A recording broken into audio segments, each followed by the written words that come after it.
Hello, hello, and welcome. The Lume plotters are back. Martin, have you recovered? No, God, no. These last 3 days, I had a fever on I think it was Tuesday, just from the simple fact that I did 3 insane all days. I left the house at like 6 a.m. I came back at, I think, 10, 11 p.m. On one of the days, I came back at 1 a.m. Went back, slept 4 hours, left again, drove, because I was driving back and forth from Elaine to Dubai. And then as soon as I got back to work on Monday and Tuesday, I worked literally from, I think, 8 a.m. until like 8 p.m. So I had 5 days, absolute insanity. On the 5th day, naturally, I think my body broke down and said no more. And I had a slight fever. Right.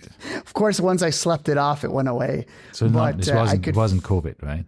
No, it was nothing. I felt my body was just dead. My voice was gone. My body was breaking down after how much stuff we did. It was absolutely insane. Yeah, see, I think that's 2 years ago, I got COVID on Dubai Watch Week, unfortunately. Yeah, but that was normal. COVID. It was exactly, and it was, I think I don't know if I even got it from there. Who knows, right? I mean, it's just a fact of life nowadays. Everything was there, and that was one of the first events that we didn't wear masks, if you remember. Everybody was wearing masks prior to that. We were still having masks on and off all the time. It was a bit of a weird thing. You went outside, you had to wear your mask. You went inside, you didn't. And it was a bit different at the time. The rules and regulations were different. But it's... It was that makes sense. So what did you miss? You were not there. But hold on. Before I say that, I have to say, if we were to get COVID from this week's Watch Week, or this year's Watch Week, sorry, I think we would have already shown signs, right? This wouldn't have been I think we're clear. Inshallah, we're clear. Fingers crossed. Clear. Knock on wood. Every single language, denomination, whatever we can do. It's really cool. I heard from nobody who said like, "Oh, I think I feel a bit unwell" or so. Nothing. It was really cool. It was fantastic. And then I got F1 this weekend. So yeah. So Abu Dhabi F1. What did you miss? Okay. The last bit of summary, more or less. Dubai Watch Week. You left before the Oris party, right? No, I went to the Oris party. You went out. You went out. I went before the tutor party. You had a tutor party on the day I left. Right. Which I didn't go to. No, that was not. Was it? When did you left home. You left as well. Wow, we are literally the worst at talking people through what we did. Toast. We have no idea. Yeah, we were there. Yeah, I think that was the tutor party that I. Yeah, Oris. Missed. Yeah, you've been there. You skipped it, right? Saturday. Yeah, tutor. I skipped. Yeah, I must say. Yeah, Saturday was the night I got back to Elaine at 1 a.m. Oh my goodness! I mean, the Tudor stuff. I mean, that was cool. They had the booth was very nice. They had really nice, super energizing fruit juices. Oh yeah, wonderful. And then they made me ride this bicycle. The lady would not kind of let it go. Did you? So she kept saying, "Come on, try." Did you lose time-wise versus George Bamford? George Bamford didn't finish. Did not he finish. Couldn't do it. Oh. Yes, from what I saw. So basically, I was wearing dress shoes with leather soles. So I was slipping up and down the pedals. Their top time, it was a 1 kilometer time trial up a mountain.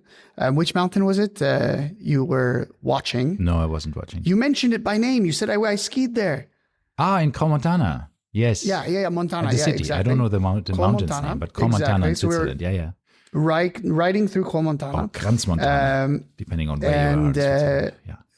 Basically, it was an absolute nightmare. I got my heart rate up. I don't even know how high. Of course, my Seiko I was wearing didn't tell me heart rate. If I had an Apple Watch, it would. But I nearly died. And then it took me. So while I was having a nice chat with a guy and drink fruit juices, you nearly died. And 1 minute 50 I did. And then they told me the winner was 1 minute 08, which was like almost double the speed that I did, which is insane. So somebody did very well. And I told them I would love to watch it. Yeah. So that was like a cycle simulation there on a cycle, on a virtual cycle going through the mountains with monitors around for the cyclists, like a Formula One simulator for cyclists. Yeah. For cycling. And they remember Tudor does have a cycling team. I remember. Pro Tutor Cycling or something. Thanks for asking me to remember. They come to UAE Tour. So they are participating in the UAE Tour. They're a continental team, so they're not a global team. They're a European-based team. Pretty cool stuff. Yes, I remember. But thank you for reminding me that I should remember. You should always tell me, I was remember, telling the listeners to remember. The listeners, not you, Ralph. You are like an elephant. You remember everything. I remember every time you interrupted me, which is now, the tally is at 5,355. Yes. No. That's okay.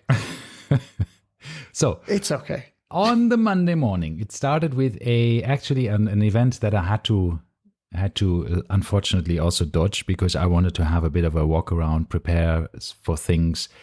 We had a couple of other interviews that we tried to organize for us. So we were running around a bit to get that done. And we did actually. So we started the day and it was only Rajiv and me, of course, because you were heavy in your day job back in the grind, basically. So we had an interview with Jacob & Co., with Bachman Tagarobi, the head watchmaker of Jacob & Co., and it was incredibly insightful. I really learned a lot about Jacob & Co. and have a newfound admiration and respect for the brand. He was very open about things. He told us that, when Jacob & Co. started with this 5 time zone quartz watch that he designed, he had no idea about watches. He was a jeweler, right? And he just started with making watches into more or less jewelry pieces. And then from there on, now we have the Astronomia, the Turbo, the Twin Turbo, and all of these different double tourbillon, super whatever astronomical complications. And they are doing the things in a similar form as MB&F to a certain extent, right? With incredible watchmakers. And I don't want to go too much into the details of the interview itself because it was very insightful and super interesting to hear. Also their approach. They're working with a couple of suppliers to make their watches. They're not doing everything in-house, obviously. And he was a bit like, this whole in-house thing is a bit overblown to a certain extent. We use experts in their fields. Even Philippe Dufour doesn't do his dials himself, right? So there's certain things where you outsource because these guys are experts and doing a better job than if you try to do it, right? So there's a point to it, which I think makes sense. So anyhow, interesting interview. We had that. Then we went to a interesting panel discussion. Sort of panel discussion. It was about Christian Dior. The thing is, it wasn't really a panel discussion because everybody on stage was from Dior. So PR from Dior and 2 Dior employees. One of the marketing, I think, or sales director of the Middle East, and then one in the head of watchmaking there. So what did we learn? First of all, wonderful, wonderful jewelry that Dior does. The title was From Haute Couture to Haute Horlogerie. Now, unfortunately, what we were shown was really lovely jewelry, wrist jewelry. But I give you one example of what we were told from the head of watchmaking, which was a tad, where I thought like, oh man, you could have asked another company. He said, because of this incredible detail of the jewelry pieces, a butterfly that was made with feathers. And if you see how it's made, you want to cry. It's so beautiful, right? And so much of artisanship. Wonderful stuff. But then he said, and you see the small watch on the top left there. Yeah, we had so little space that we just put in a small quartz movement because that's all the space we had left. And of course, you see the watch enthusiasts in the room going like, right? Maybe you should have asked JLC. They couldn't get themselves. They have very small movements. The 101, exactly. For example, I was just about to say this. It's like we have an idea of which movement would have fitted in there. Anyhow, so that's, I expected a bit more talk about the watchmaking itself. But I guess Canisi doesn't make one, or no, Dior's not Canisi, is it? That's Chanel. Chanel, yeah. So where's Dior's just getting them from wherever, I'm assuming. I think Dior is not making, they have a couple of high complications pieces, but I'm not 100% sure. They have a manufacturer, which they showed also in the videos about, so I think they're ramping it up. They have good talent, but I don't think they're yet on the level of Chanel and Hermès maybe, and LV with the Fabrique du Temps. So I think they're trying to get there. LV just recently got into there. So No, we have they to say have that for a few Chanel was years. there. LV Yeah, has but- done it for a few years already. I mean, they had complications before World Timers and all of this stuff 10 years ago. Just maybe not fully in-house, but the Fabrique du Temps, they owned for a long time. So I think they're just taking it very slow. And now what Jean Arnaud has done with slimming down all of the different fashion lines of watches and really getting the new tambour, which is fully in-house. Fantastic. I mean, a stonking watch. I mean, it's expensive, but it's definitely worth it. And it looks super cool. And then obviously all of these collaborations, even with Reshepi and stuff. Wow. I mean, this is crazy stuff, right? And the automatons they do. Anyhow, so that was this day, this thing. Then we went to Spare Me is After Sales and Afterthought, and the Unidentified Funding Object, navigating a company buyout and all of this stuff. So I don't want to bore you with the panel discussions. You can watch them on YouTube. They are all available there on the Dubai Watch Group channel. Excellent stuff. It was really, really interesting. But the last interview we had was with Mike Munoz from Watchbox. And we wrapped up a bit the entire show and the market and what he thinks about where is the market. Did it bottom out?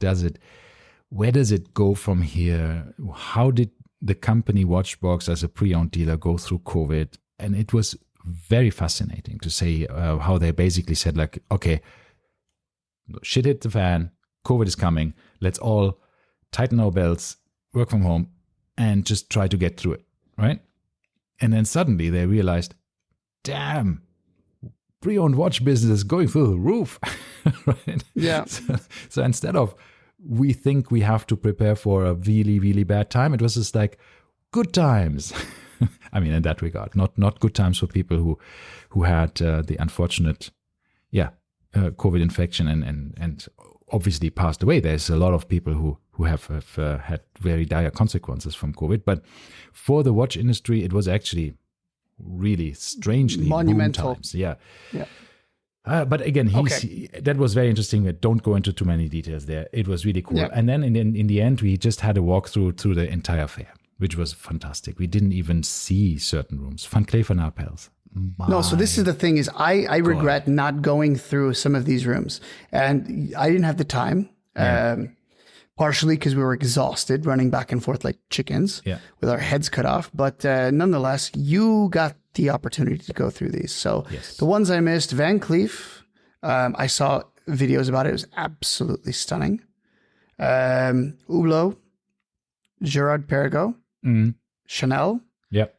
And one more I missed. Did I say Chopard? Yes, Chopard, Aubert, those five Hublot, Bulgari, AP. Bulgari I also didn't see. I guess I missed a lot of stuff, even though I was there for 3 days. AP, these are the big booths, right? The big shows. AP, I didn't go to AP either. Oh my goodness, I am terrible. Yeah, but okay, go on. What took your breath away? So, let's go chronologically around how I actually went to them. I went first to Van Cleef & Arpels. See, the brand for me was a bit of a mystery. I know they're a big jewelry company. They do some very good pieces. They win GPHG awards all the time. So I thought, well, let me have a look. And I couldn't believe this beautiful, romantic, charming, and super expensively built thing. I mean, everything was made of wood, and you can't believe that this whole room was only made. It was a huge showroom with different separate rooms in itself. It was just made for 5 days. It's just incredible. Yep. I mean, they worked for a year on it, and it's just wow. It was amazing. So you had astronomical complications. You had the new ones, the little with the flowers that open and close, and the two people who meet at the bridge and kiss. Yeah, I saw the video. I thought it was so fantastic. And the watchmakers were there who actually developed the movement for it. I mean, this is all in-house. They developed it for 6 years. And they can change the time so that the time aligns with the first kiss, right? So basically, the lady walks up the bridge in a 12-hour. It's all retrograde, right? In 12 hours time until she reaches the bridge. So she reaches the bridge at noon and at 12 o'clock at night for a kiss. The man goes up every 60 minutes and then goes back, right? on the right side. So on the hour. Yeah. So only twice in a day they actually meet, and then they kiss. And the French kiss. What do you mean only twice in a day if he goes up every hour? He goes up there, but the lady's not there. They meet only twice. Yes. Okay, got it. Yes, got it. And they actually researched of a good French kiss of how long it takes, and they said 3 minutes. So that's, who the hell is kissing for 3 minutes? Some of the visitors said, yeah, that's pre-marriage. Not pre-marriage. That's like day one of you meeting. Anyhow, so the lovers. But they did say first kiss. Yeah, so the lovers meet there twice, and then of course it goes retrograde back. But of course it goes to 3 minutes past 12 because it calculates that they kissed for 3 minutes. But if you set the watch, if you manually put it forward, it does not.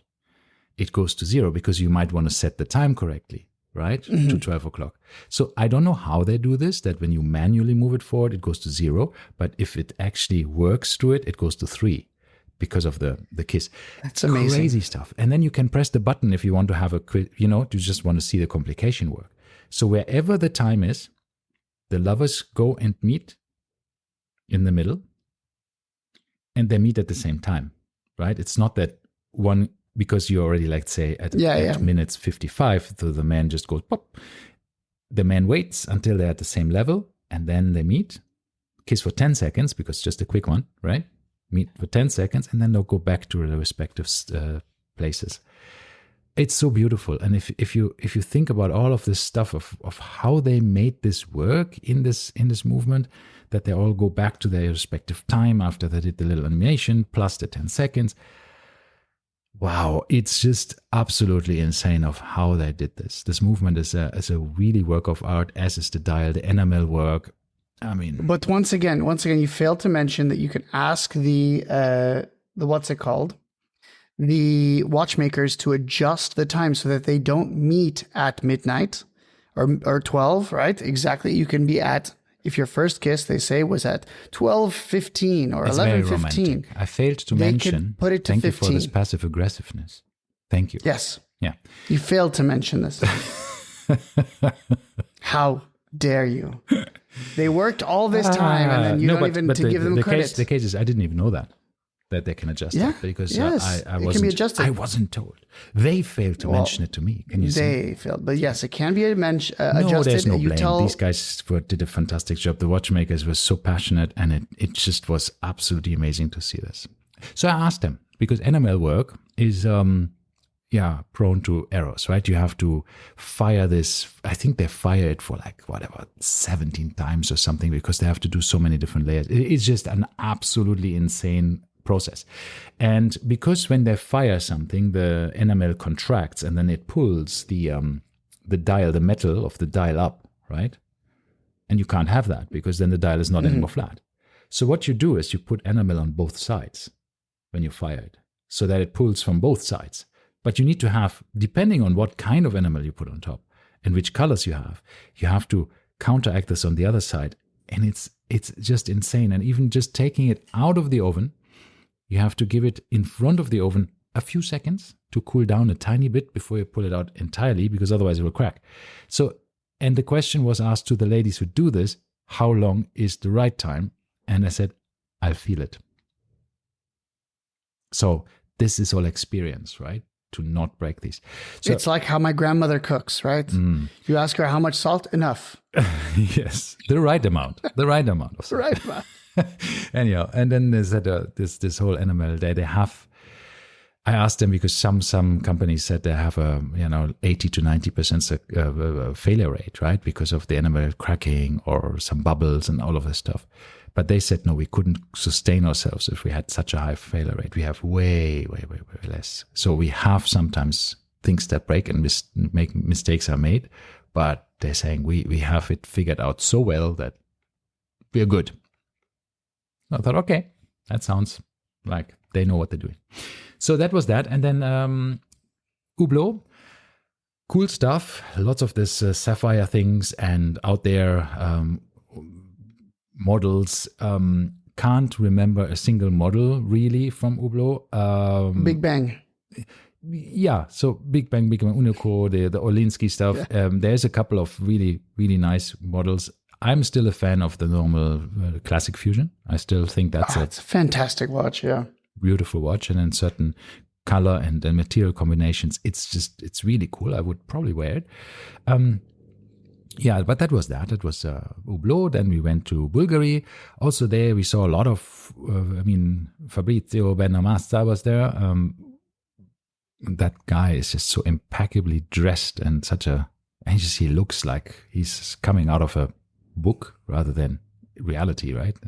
Amazing. Such a stylish gentleman. Anyhow, so Bulgari saw lots of Serpentis, lots of Octo and Octo Finissimos, and what can I say? They're beautiful watches as well. This carbon stuff, beautiful things. If they fit your wrist and if they don't pull your hair, they are wonderful, right? But it depends on your wrist. I always wanted one, but every time I tried one, it was a bit like, just not really working on my wrist so well as much as I like to, because with my wrist bone, something always got in the way, which is a bit of a shame, because otherwise I probably would own one. Yeah, I think so, and I think they're a good value, especially secondhand. You just get a regular Octo Finissimo in titanium, and it's absolutely a stunning watch. Every time I try it out, and I'm like, looks ridiculous on me. Then we went to Chopard, and Chopard had an immersive experience. So you put on headphones, then in the middle of a big room, and you have TV screen, big LCD projection around you all the time at any stage with the surround sound and all of the stuff. It was pretty incredible. You were inside that minute repeater movement. This minute repeater movement is very special because I think have probably patented it as the first to make it. It's made out of sapphire, right? So that the gongs are made out of sapphire. So it sounds very loud. So one was wondering, like, why is this so nice and loud and full and rich sound? And they said, well, we made the gongs and the sapphire, they are one piece with the sapphire glass of the watch. So it's one piece. It's cut out of one sapphire. So that means that you have, of course, the whole resonance, the whole sapphire glass cover is basically resonance, which makes it so nice sounding. Obviously, probably also very expensive to replace, but that's a different story. Breaks, yeah. The 5 people who actually bought this watch, we saw the prototype. There are 5 watches that have been sold, and the prototype was there for us to play around with and hold in our hands, and we did. Was amazing. I mean, Chopard watchmaking in general is, I don't know how underrated this brand is. I know a lot of watch enthusiasts look a bit like, oh yeah, Chopard, that's the Millimiglia and that's it. It's not just Millimiglia, even if, for men, right? The ladies. Millimiglia. Okay, after that, thanks for the reminder. Yes, and don't forget, you're forgetting about also their happy sport. That's what I'm saying. I was just about starting. The ladies, of course, have no problems remembering Chopard because they love so many of the Chopard watches. The happy sport, happy diamonds, happy fish, happy every different direction that they went. They're all the happies with the floating diamonds, which are, of course, trademarked since I think the 70s or so, whatever. They have made it for a long time, and they're such iconic watches. My wife has one. My sister-in-law has one. They all love these Chopards, and they are beautiful watches. But watchmaking, LUC, Geneva Seal watches, some of them are just incredibly high-end watchmaking. They have their own manufacturer build up. They do things that is absolutely unimaginable. They have fantastic watchmaking in there. And on the second-hand market, insane value because nobody looks past the Chopard name. Yeah, nobody notices. But Alpine Eagle, for example, it's not as cheap as you think. That's different. Right? But dress LUCs, because they don't say LUC on the dial, they say LU Chopard. So most people are just equating it with a traditional normal Chopard. But LU is, of course, the highest class. This is the Maybach to your Mercedes. So you failed to mention what LU stands for. Because I can't pronounce it. Louis Ulysse. Is that it? Louis. No, Chopin, yeah. Not Ulysse Nardin. Okay. So, Louis Ulysse exactly. Chopin. There you go. So it is. I did know. I was guessing it was. But anyway, Passive-aggressive it is absolute payback. bargain. Correct. And 10,000 dirhams you can get these for used on the secondary Yeah, market. it depends also there. You get some LUC with the Geneva seal movement, which are not that cheap and then you have some without the Geneva seal movement. But with micro rotor. Yeah, still. micro rotor, absolutely, but insane. not the levels of finishing that you will get with the Geneva seal and all that Correct. stuff. But it still has LUC on the dial. Yeah, it is amazing. This is really, really amazing stuff. There are some gems to be had. And I think they are also looking timelessly cool, the LUC collection. They're really, really well done. And I've visited the boutique in Dubai Mall a few times and had some on my wrist a few times. And I was like, but never pulled the trigger. But really nice. I still want to have an Alpine Eagle. I think, our co-host here, Rajiv, I think he has an Alpine Eagle. He has the one with the green dial, the Middle Eastern limited edition. Exactly. He mentioned this. The next time we meet, he has to bring this. He will. We will do an entire episode with Rajiv. Yeah. Rajiv will talk us through his insane watch collection. Exactly. Because it is truly insane. And just get a proper introduction to us. Yeah. I think we will probably do some episodes, maybe on a repeating basis once a month or so with him and something like I think so. Because or maybe even or more often, depending on how it works. Gives such a great insight and also has a fountain of knowledge. So that's really helpful there. Yeah. So you will see more and hear more of him. So that was Chopin. Then, of course, AP, as always, you have a great AP exhibition where they show all of the novelties, all of the stuff that they have, all of the standard stuff, a bit of the history, great coffee, and of course, you could also get a champagne. Could you? And some of the stands you could actually get some other beverages as well. Nobody offered me anything except for Oris. Once again, Oris, they're so nice. Yeah, Oris was nice. The party was really You can't cool. hate on Oris. And it was really nice. There were so many people there at this party from Oris. I was very surprised. It was really cool. Everyone who was anyone was there. The Norcane guys were there. Yeah. And I'm just like, you gotta love it. Like Ben Kufer and his brother Tobias from Norcane. Yeah. Go to the Oris party. And you don't see anybody else that is in the watch industry going to the other person's, their competitors' parties. Yeah.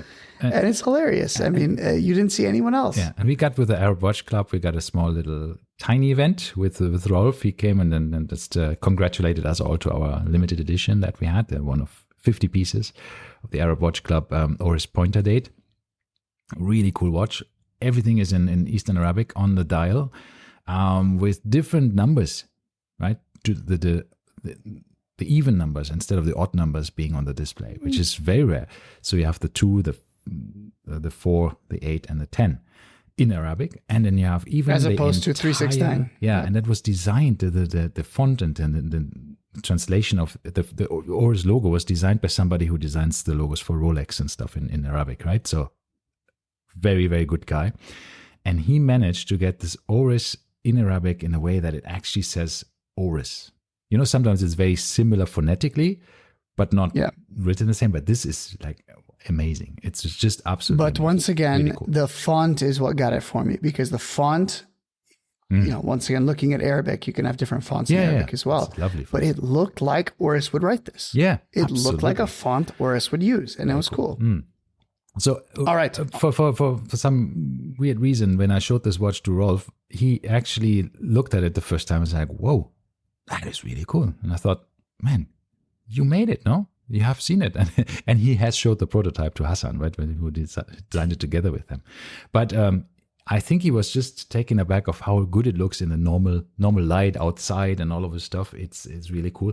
It already started to patina a bit, which, Are you wearing it? Yes, I'm wearing it right now. By the way, is that what you wore? What did you wear on the last day when I wasn't there? No idea. I think I changed during the day.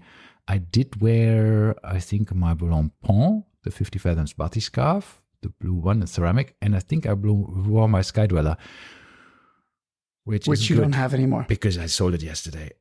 Okay, we cannot go into this. We're already 30 minutes into a 15-minute recap. So so that was that. So that was AP, and I think that's Ulysse Nardin. I went to their shop as well. I mean, we saw the Freak, but this is what we saw together, right? And I went to Gérard Perregaux, also a very nice little exhibition. They had a couple of cool watches there. Nothing that really stood out for me that needs a specific mentioning. I think as well, a beautiful watch brand. They do fantastic watches. They're back to a level where it's not anymore waitlisted that much, and you can get the watches, some of them even with a little nudge if you want to purchase, right? If you're ready to purchase, you might get a tiny bit of a discount. So we are back to this, which is great for watch lovers to get good quality watches for reasonable prices. Yeah, correct.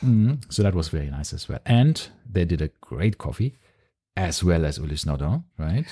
By the way, listeners, we had probably 10 coffees a day. Every single day. So if I was wired like a chipmunk on cocaine. It was absolutely ridiculous. Yeah, so if you think in the interviews we are a bit over the top, a bit too excited, that's the coffee. But no, it's not only the coffee, it's also the fantastic people we met during the interviews. Our plan is to release one interview a day. A week. In addition to our normal episode. So you will have 2 episodes a week until we finished all the interviews and published them. And the interviews are about 30 minutes long. So we're going to shoot for a 30-minute episode, a short one, so that you can kind of listen to what we have to say. Exactly. So that's it for us today. What the guest has to say, I should say. Yeah. Right? Some of the interviews should be maybe 2 parts, because we have, with some guests, we have spoken 45 minutes and didn't even realize that time has passed. Yeah. Yeah, it's amazing. But we will do them in one part each without splitting them up into 2. And just let you listen to it without too much of us babbling. All right. Because we already babbled inside the interview anyway. Yeah, but not too much. Yeah, not I too think much. we controlled ourselves quite well. We did. We were very, very patient. And we didn't interrupt the guest too much. Exactly. Just a bit. All right. And on that bombshell, that is all for Dubai Watch Week. We will have all the interviews coming out. Yeah. Hopefully you enjoy them, and let us know what you think about our experience. And if you went, what was your experience? All righty. Thank you. All right. See you. Hear you soon. Bye.